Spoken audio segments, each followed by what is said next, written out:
Las plantas, en un sentido restringido, son un grupo de organismos eucariotas, pluricelulares, monofilético, que comparten un ancestro común con capacidad fotosintética y carentes de movimiento. La mayoría de las especies se encuentra modelando los ecosistemas terrestres.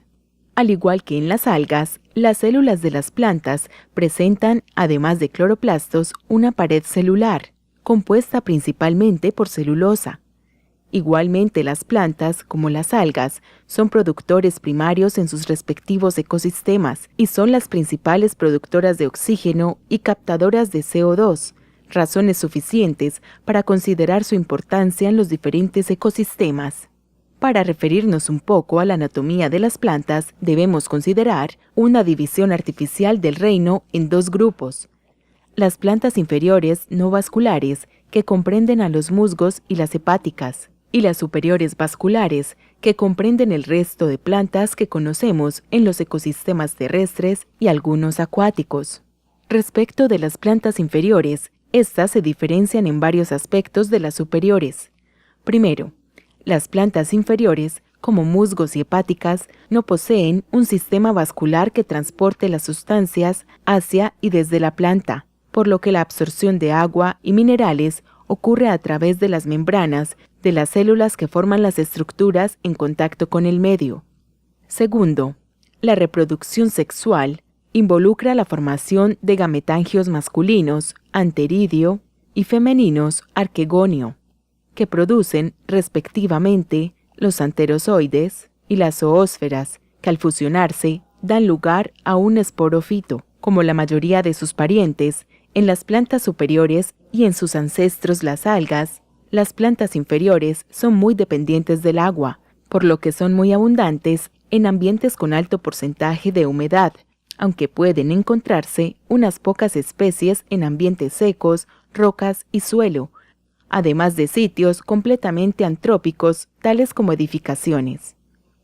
Ya que el conjunto de plantas inferiores no constituye un rango taxonómico formal, lo utilizamos aquí para delimitar varias clases de plantas, cuya poca especialización tisular y su falta de un sistema vascular de transporte de sustancias las acerca evolutiva y morfológicamente. En un sentido amplio, las plantas inferiores comprenden tres grandes grupos, de los cuales los musgos es el más abundante y diverso, con cerca de 13.000 especies, seguido por las hepáticas con 9.000 y finalmente los anthocerotes con 250. Como el resto de las plantas, los musgos, las hepáticas y los anthocerotes son organismos fotosintéticos, por lo cual contribuyen sustancialmente en la producción de oxígeno y la captación de dióxido de carbono. Además, por su obligada dependencia del agua, colaboran con la regulación y el mantenimiento de los niveles hídricos de diferentes ecosistemas. Aquí empezamos con el gran grupo de las denominadas plantas superiores, que abarca tres grandes grupos del reino vegetal: pteridofitas, angiospermas y gimnospermas, con un par de características en común: la presencia de un sistema vascular para el transporte de sustancias y el desarrollo de un sistema radicular que permite la extracción de agua y minerales del suelo. Las pteridofitas, comúnmente conocidas como helechos, comparten con el resto de las plantas superiores la presencia de xilema y floema, además de un sistema radicular que les permite anclarse al suelo y extraer sustancias de éste. Sin embargo, a diferencia del resto de plantas superiores, las pteridofitas no producen flores ni se reproducen por semillas. En su lugar, producen esporas en estructuras llamadas soros. Las pteridofitas son el grupo de plantas terrestres más antiguo e incluye las selaginelas, un solo género con cerca de 750 especies, equisetos con 15, licopodios más de 500 y helechos cerca de 10.000. Como mencionamos anteriormente, las pteridofitas, a diferencia de las gimnospermas y las angiospermas, que producen flores y semillas, se reproducen por esporas, que generalmente se forman durante la fase diploide de su ciclo reproductivo. Las gimnospermas son otro grupo muy antiguo de plantas, pero en este se formaron flores y semillas. Sin embargo, como lo indica la etimología de la palabra, las semillas en estas plantas son desnudas, sin formación de frutos, como es el caso de las angiospermas. Las gimnospermas se reproducen por medio de gametofitos masculinos, conocidos como polen, que se encuentran en flores pequeñas, y gametofitos femeninos, llamados óvulos, que se encuentran en flores más grandes, carentes de pistilos, conocidas como estróbilos. El polen es transportado por el viento y llega al óvulo desnudo. El proceso de fecundación puede tardar un par de años, y luego de formarse las semillas, estas son dispersadas por el viento y los animales. Considerando ahora su diversidad, las gimnospermas son un conjunto de plantas vasculares, leñosas, que abarca las cícadas, los ginkgos, los netales y las coníferas, con un aproximado de 800 especies. Además de embellecer los paisajes y diversificar los hábitats, las gimnospermas cumplen, como el resto de las plantas y las algas, con la importante función de producir oxígeno y captar CO2. También sirven de refugio y hábitat para otros organismos y son materia prima en actividades antrópicas.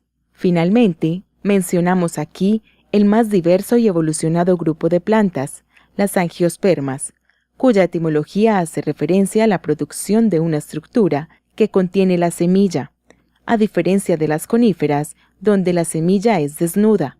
Así como las gimnospermas, las angiospermas, o división magnoliofita, se reproducen sexualmente por medio de polen, producido en los estambres, que fecunda al óvulo localizado en la base de una estructura denominada pistilo. Pero, a diferencia de las primeras, en estas se presenta una doble fecundación, produciendo una estructura triploide, 3N, llamada endospermo, que nutre al embrión. Es de resaltar que algunas angiospermas producen flores hermafroditas, es decir, tanto el polen como el óvulo se producen en la misma flor o en flores diferentes del mismo individuo, plantas monoicas, mientras que otras producen flores unisexuadas en cada individuo, plantas dioicas, por lo cual se habla de plantas macho y plantas hembra, como en el caso del mamoncillo. Anteriormente, se mencionó que las angiospermas son el grupo más diverso del reino vegetal, con aproximadamente 250.000 especies agrupadas en 415 familias, pero podemos considerar dos grandes grupos. El primero, denominado monocotiledóneas, que comprende aquellas plantas en las que el embrión está protegido por una hoja embrionaria, cotiledón. Además no tienen crecimiento secundario, no producen madera y poseen un sistema radicular fibroso. El segundo son las dicotiledóneas, cuyo embrión es protegido por dos cotiledones. Muchas de sus especies presentan crecimiento secundario, como los árboles, los arbustos y demás plantas leñosas, y su sistema radicular es del tipo pivotante, donde en algún momento hay una raíz principal o dominante. Al igual que las gimnospermas y las pteridofitas, las angiospermas contribuyen en la modificación del paisaje y la diversidad de ecosistemas y hábitats. Aunque virtualmente están distribuidas por todo el planeta, su mayor diversidad se encuentra en los trópicos y decrece al acercarse a los polos, como en la tundra, dominado principalmente por coníferas. Otro aspecto muy importante de las angiospermas es que la gran parte de la dieta humana y de muchos animales se basa en algunas especies de este grupo de plantas.